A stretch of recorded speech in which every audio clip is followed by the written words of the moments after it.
Quand vous courez le risque, à un moment d'être vrai, vous permettez aux autres de l'être.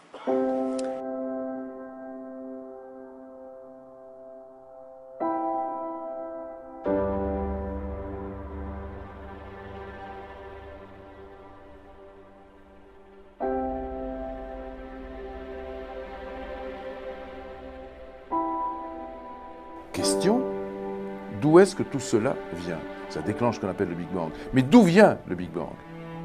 Lorsque nous avons posé cette question en 1991, personne, pas un des scientifiques, on en a interrogé des dizaines, même des centaines, pas seulement en France, pas seulement en Europe, dans le monde entier, pas un de ces scientifiques ne nous a répondu.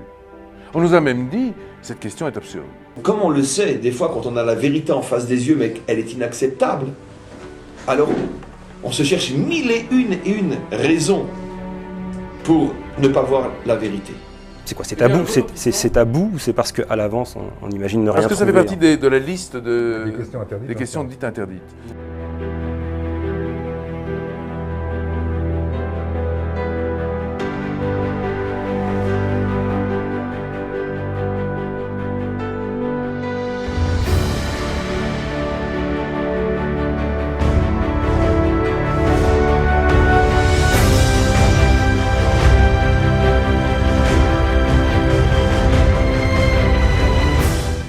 Il y a un immense torrent d'énergie qui se déverse dans le vide, qui se déverse dans le néant au moment du Big Bang. Mais d'où vient cette énergie? C'est la première question. Comment ça peut sortir du hasard? Ce fameux mot qui est censé tout expliquer. Alors c'est tellement plus simple de dire qu'une volonté et une intelligence organisées, n'appelons pas Dieu, ça fait peur à tout le monde, peu importe. Mais c'est tellement plus simple de dire qu'une volonté et une intelligence organisée a voulu ce qui existe.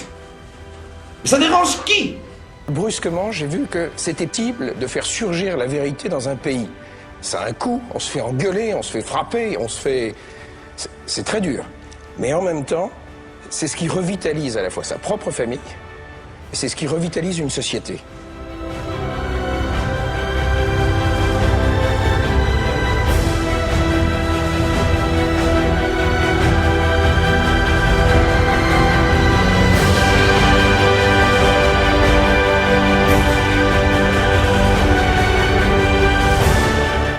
La question de l'origine, on ne peut pas ne pas se la poser, on ne peut pas ne pas se demander, quand on a ces images en face de soi, mais qui est l'auteur de ça?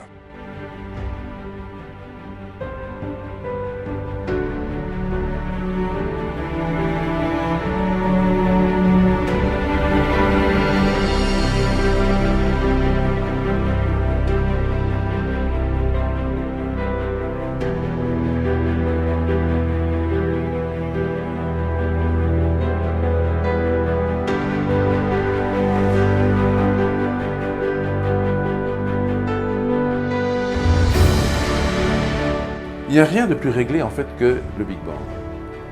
Ça paraît extraordinaire de dire ça. Cependant, rien n'est laissé au hasard à l'échelle du Big Bang. Rien. Cette énergie qui se déclenche dans ce vide primordial, elle se déclenche de manière incroyablement ordonnée.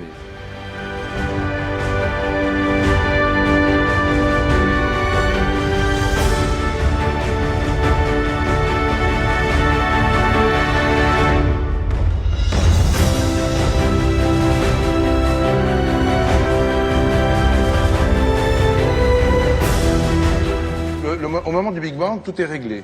Et ce réglage, évidemment, exclut le hasard. C'est absolument certain. Donc, aujourd'hui, nous sommes dans une conséquence d'un événement qui n'était absolument pas hasardeux. Aujourd'hui, j'aime sauter dans le vrai. J'adore ça. J'aime ce qui se passe pour de vrai. Le hasard n'est pas quelque chose qui surgit comme ça pour désorganiser votre vie. En fait, le hasard, on peut s'en rendre d'abord d'un certain point de vue complice, mais au-delà de ça, on peut jouer avec lui et puis on peut parler son langage.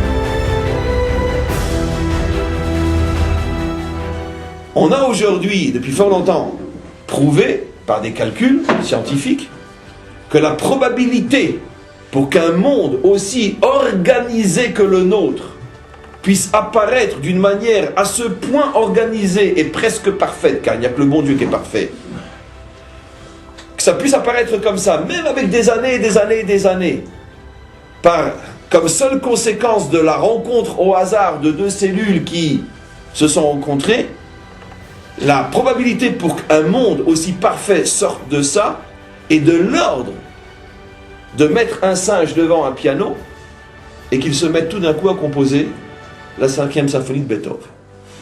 C'est possible. Sur le plan purement mathématique, c'est possible. Car tant qu'il existe une possibilité sur des milliards, c'est possible. Mais c'est de l'ordre de l'improbable. C'est du même type. Parce que comment l'organisation à ce point suprême, et on en est encore qu'au début de l'ombre de savoir tout ce qu'on ne sait pas encore. Les hommes ont longtemps appelé hasard ce qui échappait en fait à leur compréhension. Voilà. Bien sûr, c'est Oui, tout à fait ça. Ouais.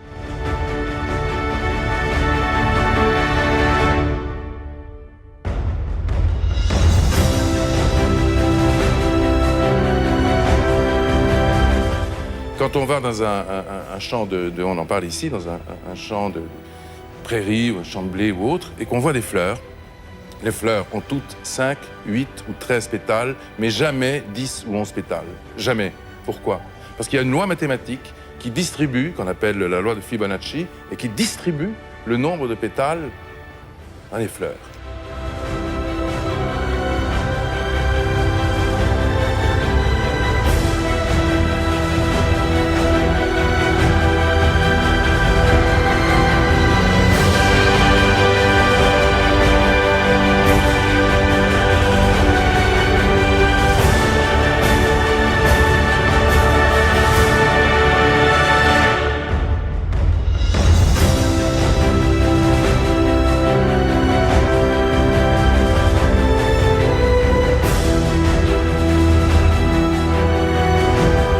Finalement, le hasard ne serait pas hors la loi, qu'il y a des lois du hasard. Et c'est ce que disent finalement les mathématiciens. Quand par exemple un mathématicien immense, membre de l'Académie des sciences, qui s'appelle Émile Borel, dit le hasard, ce sont les lois que nous ne connaissons pas, il dit exactement ça. Il dit qu'il y a des lois du hasard. De même qu'un être humain a un code ADN, eh bien, il y a un code cosmologique qui a régi tout ça. Voilà. Et ce code cosmologique, ne peut pas être le fruit du hasard. Mais non, C'est exactement ce que nous disons.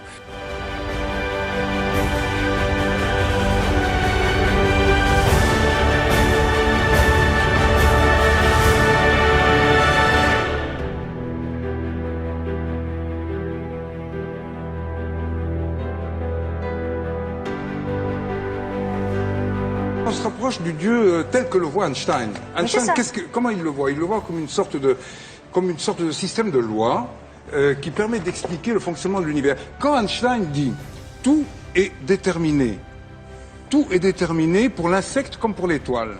Et tout est déterminé par des forces que nous ne comprenons pas. » Et il ajoute ceci, qui est quand même très troublant, il dit « êtres humains, insectes ou poussière d'étoiles, nous dansons tous au rythme d'un joueur de flûte invisible. » Alors, le joueur de flûte, qu'est-ce que c'est? Eh bien, ce sont les lois qui gouvernent l'univers. Plus on avance et plus la science, et je suis même suffisamment en contact avec des hommes de science, étant un passionné de science, pour savoir que ce que je dis est fondé, plus on avance et plus la vraie science, le voulant ou malgré elle,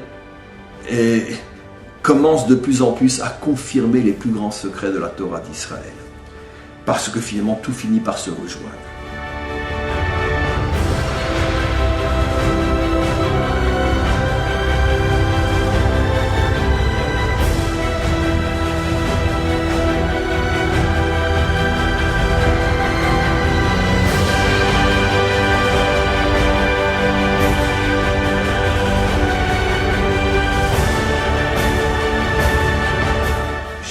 Dans un cours que finalement ça sera l'un des émerveillements, l'une des plus grandes surprises de la délivrance finale, est que ce qu'on croyait être l'ennemi irréductible de la Torah, la science, va devenir un jour son plus grand son plus grand ami, en ce sens que la vraie science explique exactement la même chose que la Torah, sauf que la Torah prend les choses dans leur dimension spirituelle et la vraie science confirmera ces explications au niveau de la nature et de la matière. Et c'est la fausse science qui nous fait croire qu'il y a opposition entre la science et la Torah. Mais la vraie science, celle qui a commencé à se dévoiler il n'y a pas si longtemps que ça et qui se dévoilera de plus en plus dans les années à venir, la vraie science est déjà et va devenir plus encore le plus grand ami de la Torah.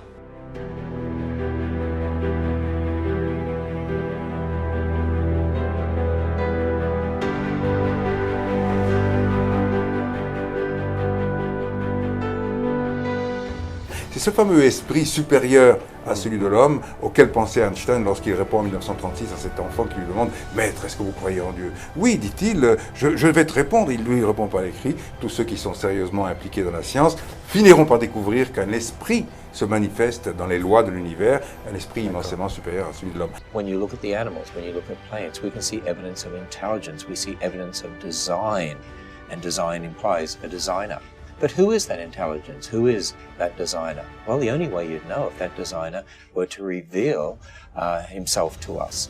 And you know, we have a book called the Bible. It's unique in the world. And the Bible tells us that God has revealed himself to us through his word, the written word, that he moved people by his Spirit to write down for us what he wants us to know about who we are, where we came from, what this world is all about, what life is all about. In fact, the Bible claims to be God-breathed, that God, by his Spirit, moved people to write down his words. And so it is the inspired, infallible, inerrant word of God. And if the Bible really is God's word, then of course, if history revealed to us and there is true, it should make sense of the world. For instance, if there really was a global flood, you'd expect to find billions of dead things buried in rock layers, laid down by water all over the earth, fossils all over the earth. That's what we find. The reason there are different people groups with different languages, the Tower of Babel. The reason we have a world in which we see life and death, where we see joy and sadness all at the same time, it's the Bible that explains that, a perfect world marred by sin. And you know, another thing that we have to understand as well, we believe in the laws of nature, the laws of logic, the uniformity of nature. But why?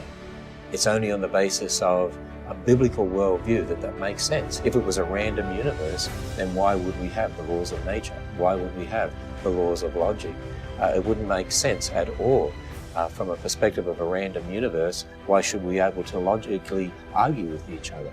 It's obvious that there's a creator God. But where did that God come from? Well, as a little boy once said to me, Mr. Ham, who made God? Well, if somebody made God, it'd have to be a bigger God. You see, the only thing that makes sense is you have to have the biggest God of all, which is what the Bible tells us, an infinite creator God who's always been there, outside of time, who brought everything into existence. Il faut frapper les esprits avec quelque chose qui est encore plus frappant. C'est-à-dire en fait une image qui permette de Il y a autre chose, c'est que finalement...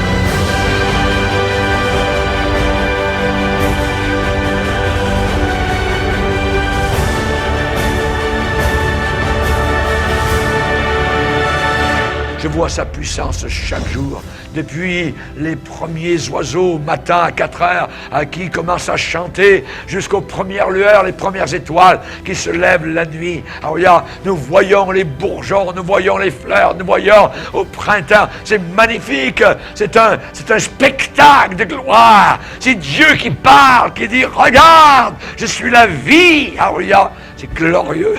Et tout ce que nous avons envie de faire, c'est de l'adorer, de le glorifier. Nous sentons la vie, l'odeur des arbres, l'odeur des fleurs. Alors il y a l'odeur des bourgeons. Tout nous dit, tout s'écrit gloire dans son palais. La terre est remplie de sa gloire. Alléluia.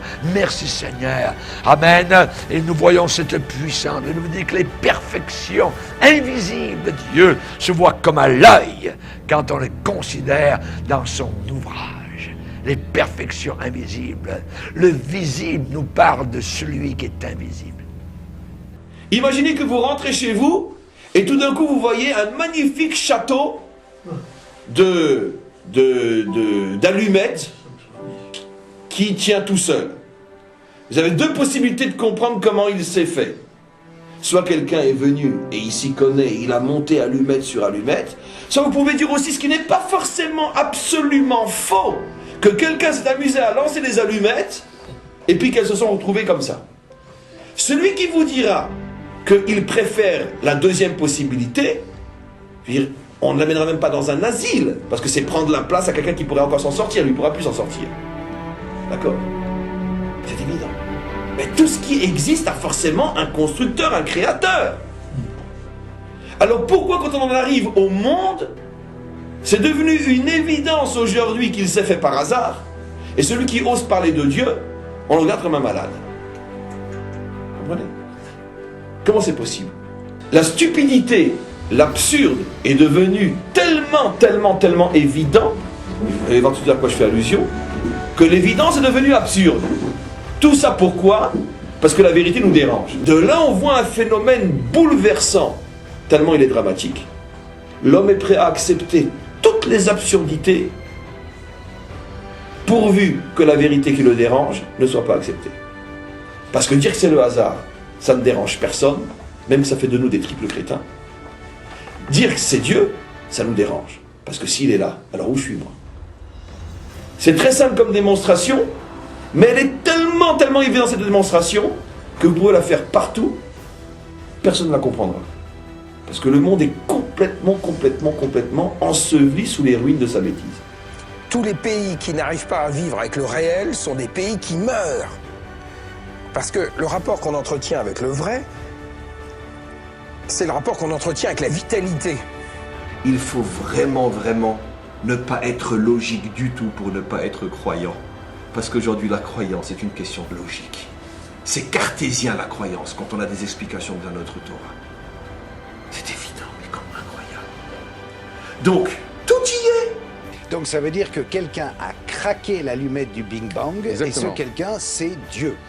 Alors, ça pose la question. Ça pose la question.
Les perfections invisibles. Le visible nous parle de celui qui est invisible.